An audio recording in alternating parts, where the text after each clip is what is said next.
Mwese abaduteze amatwi turabashubuje mu izina rya Yesu. We greet you all our listeners in the name of Jesus. Dushimye Imana cyane yongeye kutwemera ko tugeza uyu mwanya.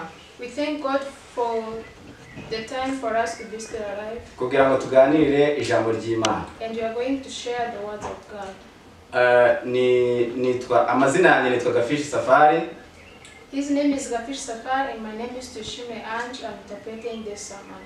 Tukaba dusengera nabwo se tubarizwa mu itorero ry'Abadiventiste b'umunsi wa karindwi batwaye ubutumwa bw'ivugurura n'ubugorozi. We are the believer of Seventh-day Adventist Reformation. Ibyo tugiye kuganira ni bikomeye kandi byubaka. We are going to share the strong words.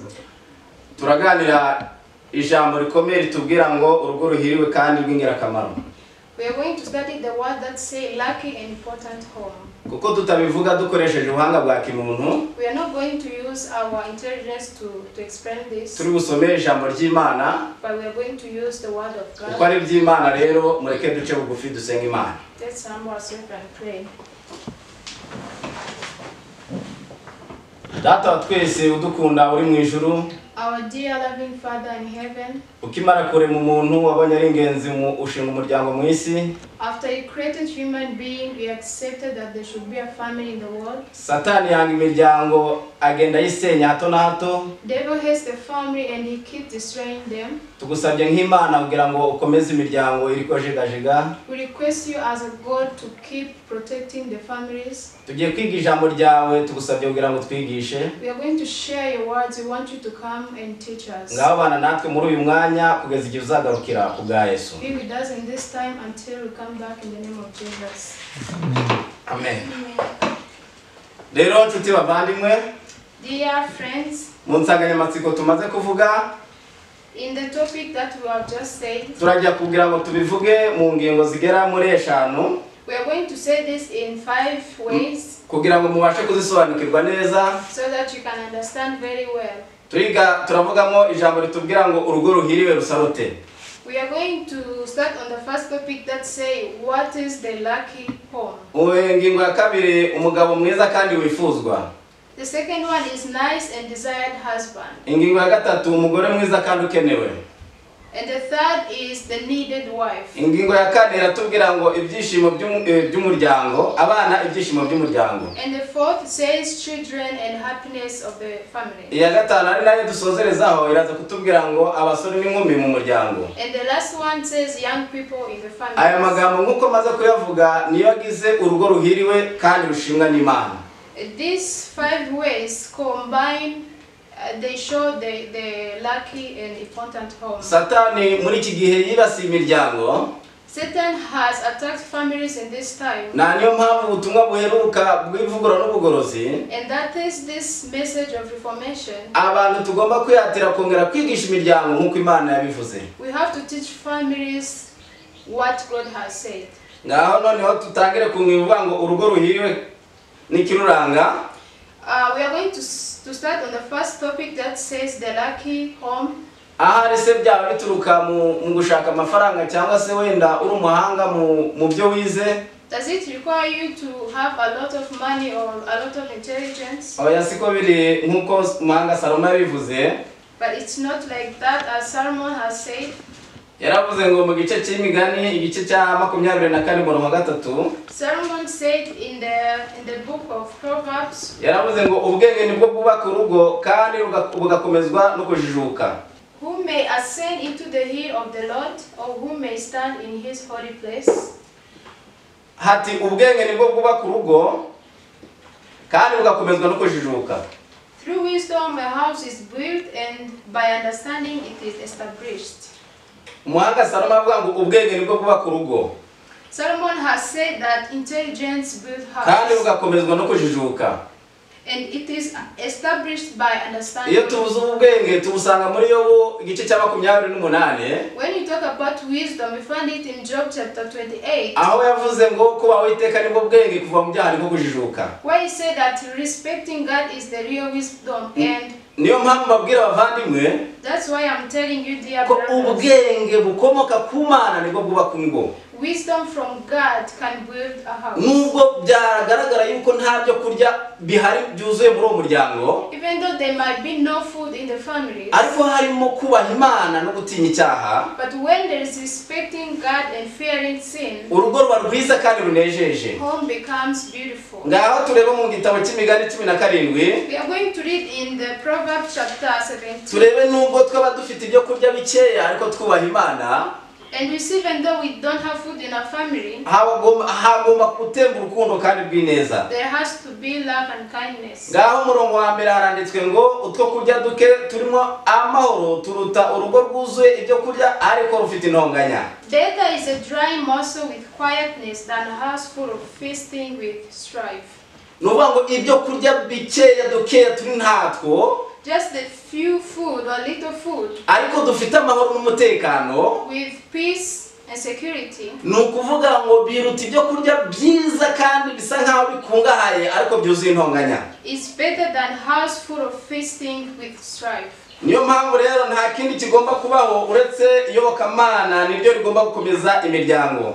The religion has to protect the families. Iyo dusomye igitabo cyitwa urugo rwa Kristo, When we read the book of Adventist Home, ku rupapuro rwa 89, page 89, 89 haranditswe amagambo akomeye agira ati iyobokamana rirakenewe mu muryango. religion is needed in the families. Nibyo ryonyine rishobora gukumira amafuti ababaje, It's the only thing that can remove all the mistakes ahungabanya cyane imibereho y'abashingiranwe. that destroy the members of the family. Iyobokamana muvandimwe nshuti nkunda, Dear brothers, the religion in the family, nta kindi kigomba gukomeza uretse iyobokamana. nothing can protect it except Nibyo ryonyine rikumira amafuti menshi agenda yisubiramo. it's the only thing that can remove mistakes in the Ariko family. nta yobokamana rihari abantu babubakana ariko nyamara bacengana. But without religion, people live together, but they keep. Ariko baravuze ngo aho Kristo yiganje honyine niho hashobora kuboneka urukundo nyakuri.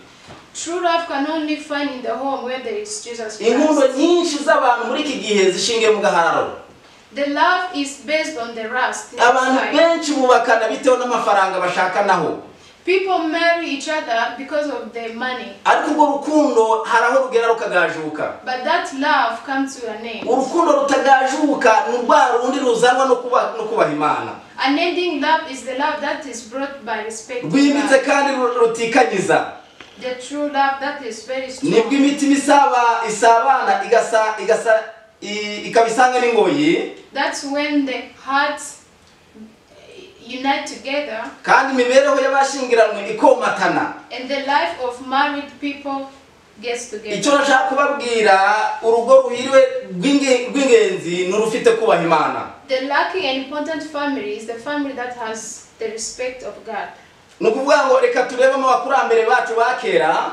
Let's read about our ancient, Nukuvuga ngo duhere kwa Aburahamu, beginning in the time of Abraham. nubwo nawe yahugiwe n'ibigeragezo, Even though he faced a lot of troubles, ariko urukundo rwatembaga mu muryango. but he had a strong love in his Ngaho family. tuyirebere mu gitabo cy'abakurambere n'abahanuzi Reading in the book of 113, ahanditswe ngo abakurambere n'abahanuzi 113, Book of Patriarch and Prophets 113. mu rugo rw'umukristo wese In the home of every Christian, umucyo utunganye ugomba kwamurika.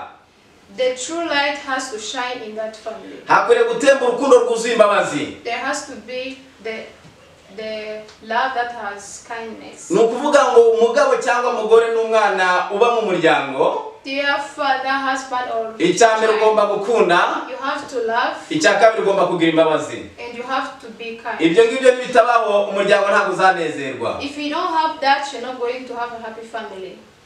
Hari ngo noneho faranditse ngo ngo agomba gutemba ubugwaneza, Kindness no kutikunda, and selfless. nuvuga ngo urwo rugo rugomba kuba rufite ubugwaneza, That family has to have kindness, ubundi hakabaho kwihanganirana, and there has to be passion, ubundi hakabaho kutikunda. and also selfless. Haringo iri hame ryashizwe mu bikorwa. Hari ingo iri hame ryashizwe mu bikorwa. There's the family that has applied this. Imana isengerwamo kandi urukundo nyakuri rukaba ari rwo rubagenga. There is a true love in those families. Ngiburu rugo rwiza kandi rw'ingirakamaro. That is the lucky and important home. Reka mbere yuko mva kuri no ngingo, before I leave this topic, reka mvuge ingingo nkezigize urugo ruhiriwe. Let me talk about 4 ways that shows the lucky family. Maze nawe numva umuryango wawe harimo icyo kintu. If you understand that your family has one of these, uzashima Imana. You have to praise God. Kandi nubona ibyo ngiye kuvuga nta na kimwe kiharangwa. If you see that what I'm saying you don't have any of it, uzasanga Imana kugira ngo igufashe. You have to go to God. Reka nse nkuvuga ku ngingo zigera ku 12. I'm going to speak about 12 things. Icya mbere rukunda Imana. The first is the family loves God. Nuvuga ngo urugo rwiza rw'ingirakamaro rukunda Imana. The important home has to love God. Icya kabiri, rubana mu bwumvikane. They live in harmony. Nuvuga ngo umugore n'umugabo, umwana na murumuna we haba harimo icyo bita ubwumvikane. Between the members of the family they have harmony. Icya gatatu, iteko rya gatanu rirubahirizwa. The 5th commandment is practiced. Litubwira ngo ubahe so na nyoko. That says respect your father and mother. Ibyo tegeko iyo turyubahirije, abantu ubwabo barubahana.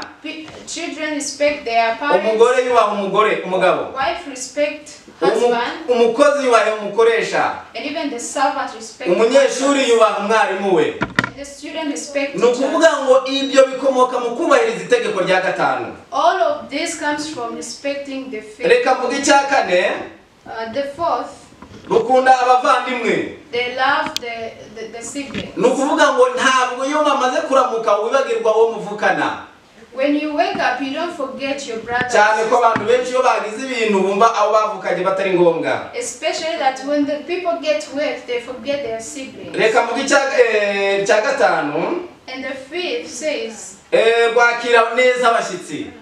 They welcome the visitors. Twibuke neza ko Abrahamu yakundaga kwakira abashyitsi. Let us remember that Abraham loved to welcome visitors. Bituma yakira n'abamarayika kandi atabizi. In that way, he also welcomes the angels. Icya gatandatu. And the 6th, rwitangira abandi. They can be in the praise of others.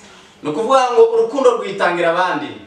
The true love can also protect other people. Urukundo rero ruri mu muryango rero. When there is love in the family, urwo rugo rwitangira ababakikije. That family can protect even people around them. N'undi muntu wese wahuye n'ibibazo. Or any other person who is in trouble. Icya karindwi. And the 7th, rufatanye inshingano. They share responsibilities. Nukuvuga ngo rufatanye inshingano mu bibazo byose. They share responsibilities in everything. Ntabwo umwe aruhanga undi aruhuke. No one can get tired while other is sleeping. Bivuze neza ko nta muntu ugomba kubonera ikiruhuko mu ruwa mugenzi we. There has to be no rest of one person in the presence. Icya munane.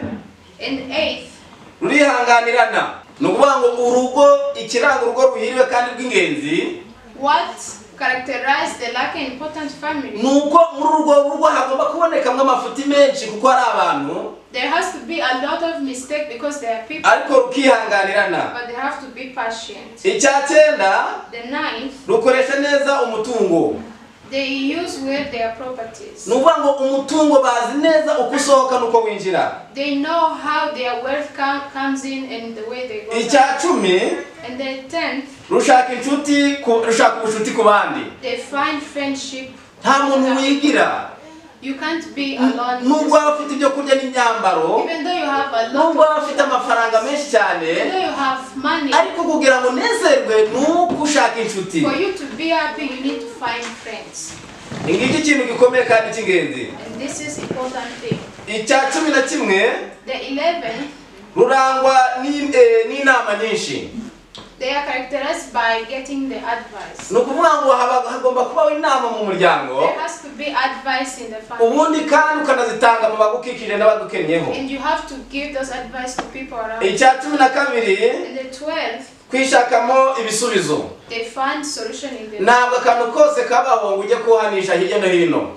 For every problem, you don't go around looking for solutions. cyane ko ibyo bimaze kubaho umuryango ugiye gusenyuka. Especially when that happens, it shows that the family is about to dissolve. Bavandimwe rero ibintu byo biranga urugo rwiza kandi rw'ingenzi. Dear brother and sister, this is what shows the lucky and important family. Reka tujye ku ngingo ya kabiri iyo twavuze ngo umugabo mwiza kandi wifuzwa. Now we are going to talk about the nice and desired husband. Umugabo mwiza asate ni muremure ni mugufi arabyibushye asate n'igikara n'inzobe. What characterizes the good and desired husband? Ahari umugabo wawe ni mwiza nangwa se umugore wawe ni mwiza. Is your husband nice or is your wife nice? Reka turebe umugabo mwiza ariko nusanga ari uwawe ushima Imana. Let's see the good husband, and if you find that it's your husband, you have to praise God. Kandi nusanga uwo mugabo atari uwawe nanone ushima Imana kuko Pawulo yavuze ngo baba byose muhore mushima. And if you don't find that it's your husband, you have to also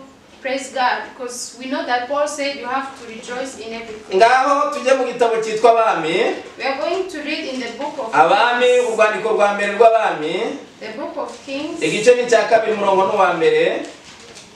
Aharanditse ngo igice cya kabiri murongo wa mbere tugeze no kuwa kane ahanditswe ngo icyo igihe cya Dawidi cyo gutanga cyenda gusohora yihanangiriza umuhungu we Salomo aramubwira ati ubu ndagiye nk'uko abisi bose bagenda nuko komera ugaragaze ko uri umugabo ujye wumva itegeko ry'Imana yawe yakwihanangirije niko kugendera mu nzira zayo ukitondera amategeko yayo n'ibyo yategetse n'amategeko n'ibyo yahamije nk'uko byanditswe mu mategeko ya Mose kugira ngo ubashishwe ibyo uzakora byose aho uzagana hose kugira ngo Uwiteka azakomeza ijambo rye yavuze ati abana bawe nibiringira mu ngeso zabo nziza bakagendera imbere yanjye mu by'ukuri n'imitima yabo yose n'ubugingo bwabo bwose uzabora kuzungura inzu ingoma y'Isirayeli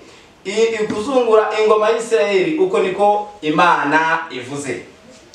Now the days of David drew near that he should die, and he charged Solomon his son, saying, I go the way of all the earth, be strong therefore, and prove yourself a man, and keep the child of the Lord your God, so walk in his way to keep his statutes, his commandment, his judgment, his testimony, as it is written in the law of Moses, that you may prosper in all that you do, and wherever you turn, that the Lord may fulfill his word, which he spoke concerning me, saying, If your son take heed to their way, to walk before me in truth, with all their heart and with all their soul, he said, You shall not lack a man on the throne of Israel. Aya magambo arakomeye cyane. This is strong words. Noneho ngo iri jambo rikomeye ngo ubu ndagiye nk'uko abisi bose bagenda.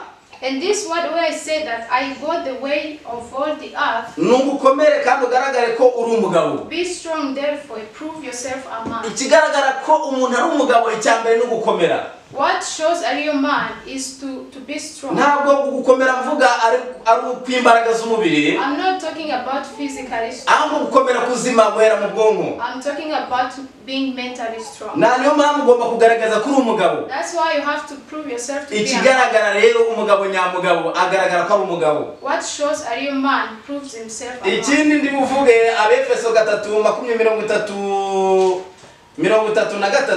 Abefeso. We are going to read in the book Ephesians chapter 3 verse. Abefeso igice cya 5:33. Chapter 5 verse 33. Aranditswe ngo nuko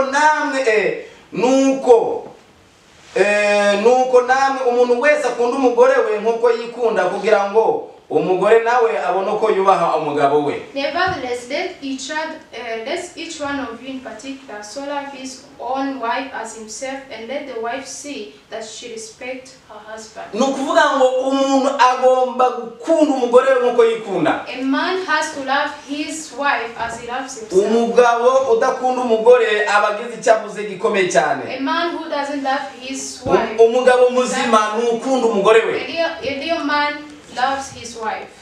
Ariko nubwo ahura n'ibicantege byinshi, even though he might face different struggles, agomba gukomera. He has to be strong. Ngaho 300 igitabo cyitwa urugo rwa Kristo.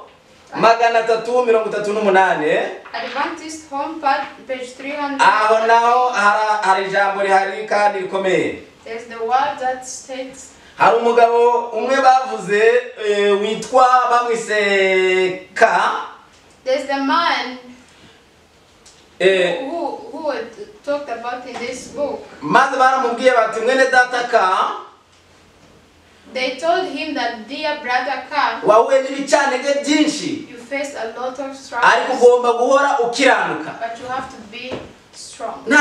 Iyo bavuze ngo kwihangana kugeze ku iherezo, When they say that patience until to the end, ntabwo umuntu yihangana kugeza igihe bamukubise. you don't get patience until you are Ntabwo wihangana kugeza igihe bakwambuye ibyawe byose. You don't get patience until you lose all your wealth. Turi gusoma igitabo cyitwa Urugo rwa Kristo. We are reading the book that is called Adventist Home. Turi kuvuga umugabo witwa Ka. And we are talking about the man that is called. Yaje guhura n'ibibazo byinshi cyane. He faced a lot of struggles, Ariko agomba gukomera. but he had to be strong. Noneho baramubwira ngo ariko ugomba guhora ukiranuka. And they told him, you have to always be Ushikamye. and you have to be Kandi strong. uzuye inshingano. And you have to always keep Kuba responsibility. ushinzwe kandi ukabatera gukurikiza urugero rwawe.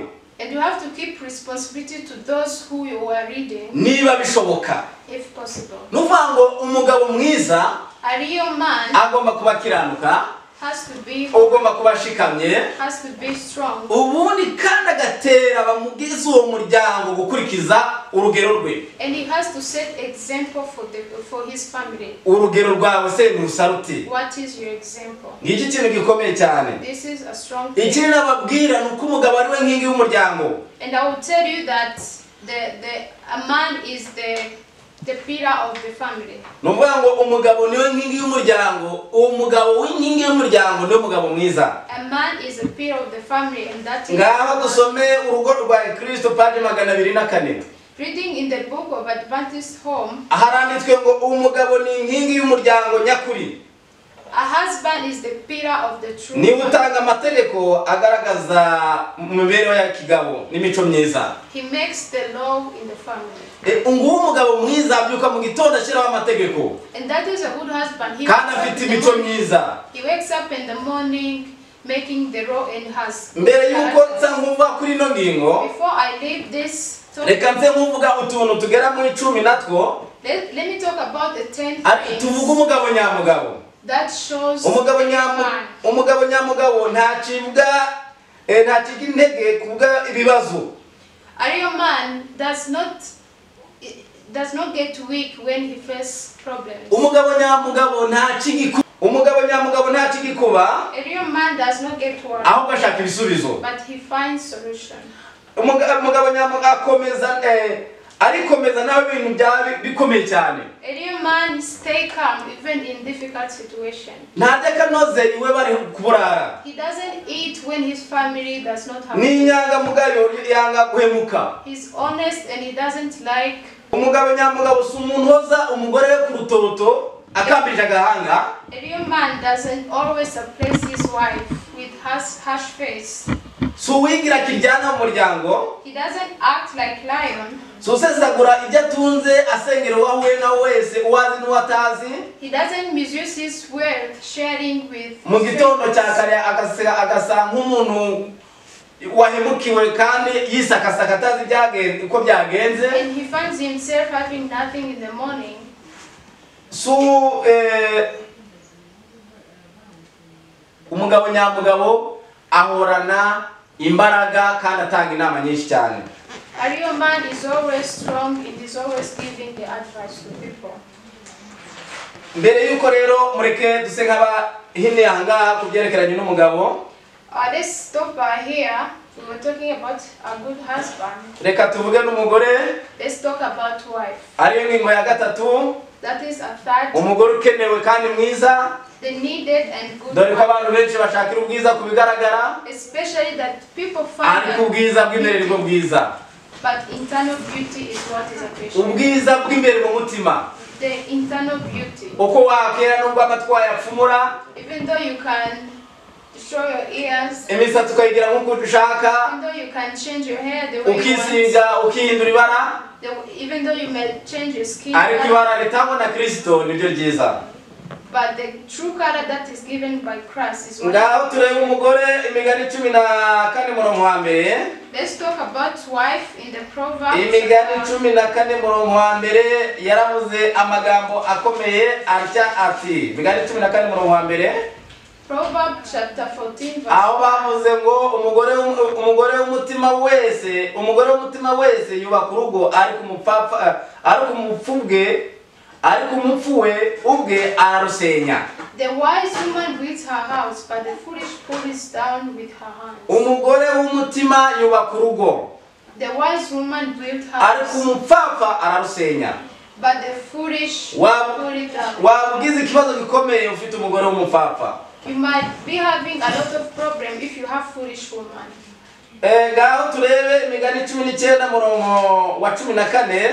Let's read in Proverbs chapter 19 Dawe verse 14. haranditswe ngo urugo n'amatungo umuntu abiragwa n'ababyeyi be, ariko umugore witonda umuhabwa n'Uwiteka. The house and riches are inheritance from father, but brilliant woman is from the Lord. Ushobora gushaka uburyo bushoboka ngo ubone umugore mwiza, ariko umugore witonda umuhabwa n'Imana. You may use your power to find a good wife, but a good wife is given by. Nimusoma muri kino gitabo cy'urugo rwa Kristo, When you read in the book of Christian Adventist Home, page 25, on page 20, urasanga ngo Eva ngo yari ubugingo bwa kabiri bwa Adamu. you find that Eve was the second life of Adam. Nuvuga ngo nibwo bugingo bwa kabiri bwa Adamu. And that was the second life of Adam. Ayo magambo niko yanditswe kuri iyo page mbabwiye. And that is the words written on that page. Noneho page 235 icyo gitabo, On page 235, the same book. page reka turebe 335 ariho duhera. Page 335. 335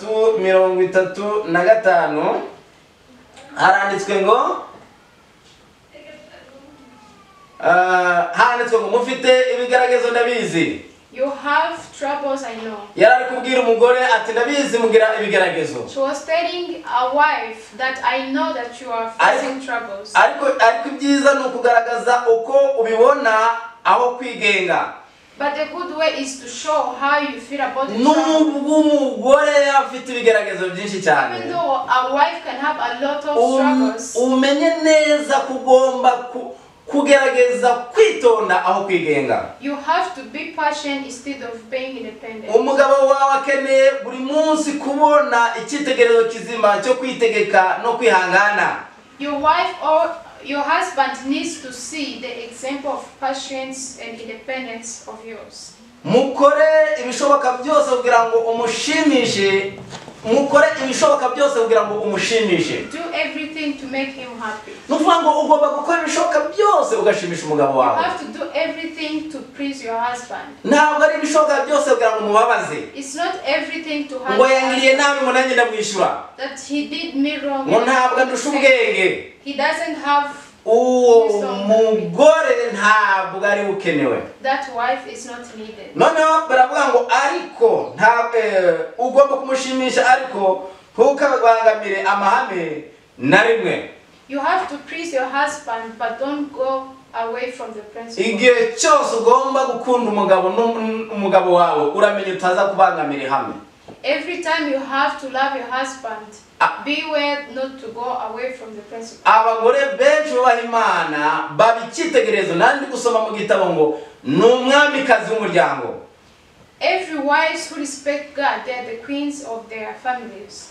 Nidusoma ku page 236 iki gitabo urugo rwa Kristo. When we read in the same book of Adventist Home, turasanga ngo agomba kugira inshingano zikomeye cyane kandi muhira. The wife has to have a strong responsibility at home. Akamenya uburyo abana barya. He has to know the way children eat. Akamenya imyenda bambara mu gihe akora intege hashushe. The way they dress, whether it's cold or hot. Akagira isuku kuri we no mu nzu yiwe. And she needs to have cleanliness. Maze akanezeza umugabo we ndetse akamwishimira no kumureba. And she needs to please her husband every time. bavandimwe rero niba ufite bene uwo mugore If you have that wife, uyishima Imana ariko nutamufite nawe wishime. thank God if you have this wife, and even if you don't, also thank God. Reka tujye ku ngingo ya kane. Let's talk about the fourth topic. Itubwira ngo ibyishimo by'abana, ibyishimo by'umuryango. That says children, the happiness of the family. Ngaho tujye muri Zaburi. Let's read in the book of Psalms. Zaburi 127. Psalm 100. Zaburi Zaburi 127. Psalm 127, Ku murongo wa gatatu. verse 3. Ahanditswe ngo dore abana n'umwandu uturuka ku Uwiteka. Behold, children are heritage from the Lord. Reka nsubiremo, dore abana n'umwandu uturuka ku Uwiteka, imbuto z'inda nizo ngororano atanga. Behold, children are heritage from the Lord, and the fruits of the womb is a reward. Nukuvuga ngo abana n'umwandu uturuka ku Uwiteka. Children are heritage from the Lord. Nimusoma mu gitabo cyitwa Abakurambere n'Abahanuzi, When you read in the book of Patriarch and Prophet, 117, 117, umasoma ngo Isaka ngo yari itabaza ngo mu nzu ya se na nyina.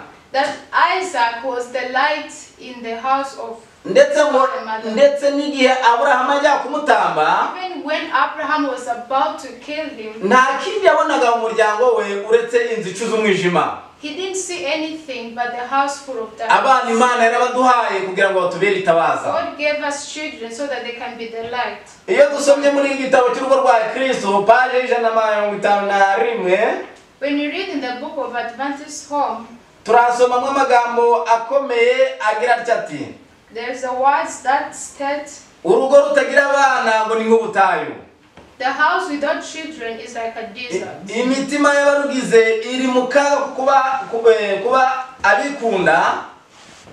The member of that family, they are in trouble of getting self-centered, Kuko yishakira ibinezeza gusa because they only find what pleases them, kandi ntiyita ku byo yifuza no kwinezeza gusa. and they care about their what makes them happy. Bifuza kugirirwa impuhwe n'abandi mu gihe bo badatanga na duke two guha abandi. They want others to be kind to them when they are not. Ijambo nashakagamo ni ira jambo ngo urugo rutagira abana ni nk'ubutayu. I wanted to focus on the word that said that a house without children is like a desert. Hepfo ku ngingo muzisomera abazakibona ngo inama ku muryango utagira abana. You will read those words in the book. Nabo bagomba kugira amategeko bagenga. They have to have the law that guides them. Ariko mbabwire ngo birakomeye. But I'm telling you that it's a strong Ariko ku place. Mana biroroshye. But for God it's easy. Reka rero tuve ku ngingo ya gatanu.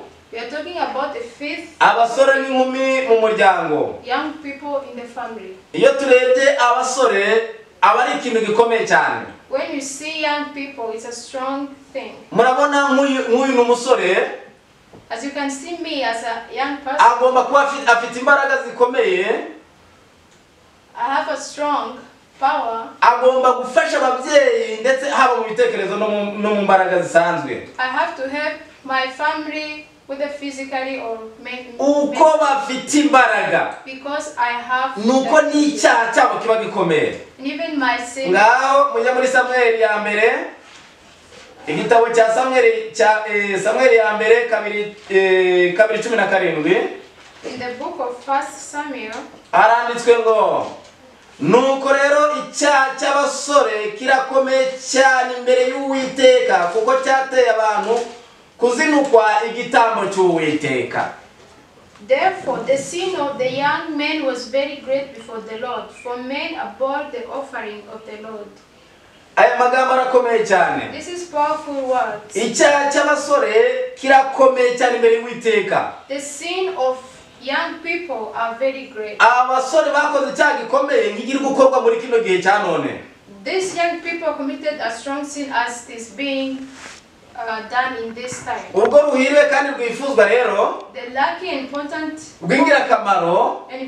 hope. Abasore bagomba gukiranukira Imana aho gukora icyaha gikomeye. Young people have to be righteous to God. Nitujya mu gitabo cya Petero ya mbere igice cya 5:5. When you read in the book of Timothy, aho harayo akomeye cyane atubwira ngo namwe basore mugandukira abakuru. It says that you young people respect the elders. Umusore w'umuryango agomba kugandukira abakuru akabubaha. Young people in the family have to respect the elders. Ariko ingorane muhanuzikazi yabonye abasore benshi ngo badafite umumaro mu muryango. But the prophet of the Lord has said that he has seen so many young people having no use in the family. Ndetse ababurira agaciro. And she didn't find the value of those young people. Iyo dusomye ku gitabo muri kino gitabo cyitwa Ibihano umuzingo n'uwa mbere. Reading in the book of Testimony, volume 1. Page 268. 268.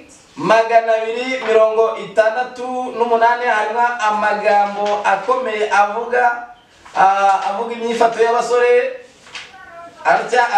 There's the word that says about the behavior of young people. If young people could see a lot of good things,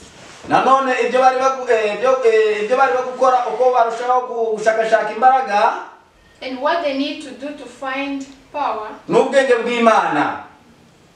in the wise of the Lord, they would not live long time without caring to God. And they would go to the side of their neighbor and friends who are unbelievers. Instead of listening to the responsibilities, doing good to others, they only find what makes them happy. And they are members of the family who are useless. And they live without purpose.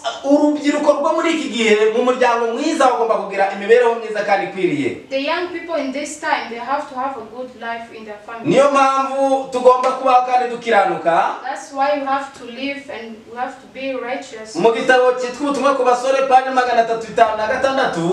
book of Message to Young People,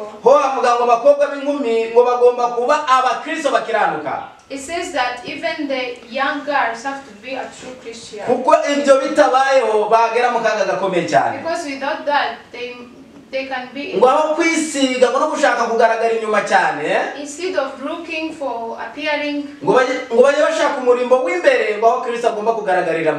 they have to care about the internal where Christ lives. In the book of Jeremiah, chapter 9. Yeremiya 9:5 ho haranditswe ngo amagambo avuga ati.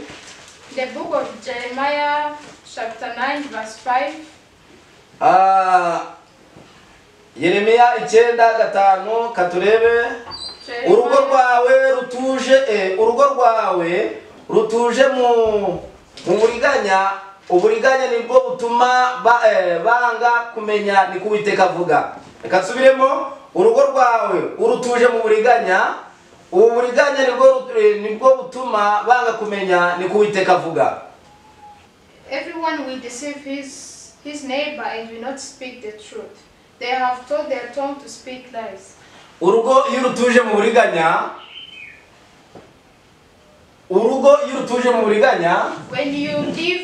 When you let your house live in the lies,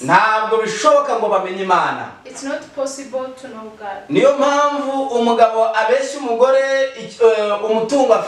That's why husband lies the properties to his wife. And also the wife lies the way he is. Let's ask God for us to remove the lies. Let's ask God to give us luck and prosperity. To have the loving families. The families that find solutions. The family that has children that respect God. The family that is important. That loves God, have religion in it. In this time, let's ask God to help us. n'abafite ingo wenda ziri mu bigeragezo, Even those family who are facing trials, reka tubasabe kuyoboka Bibiliya. we ask you to follow the Bible. Imana ibiduhere ubuntu mu izina rya Yesu. May God give us this in the name of Jesus. Amen. Amen.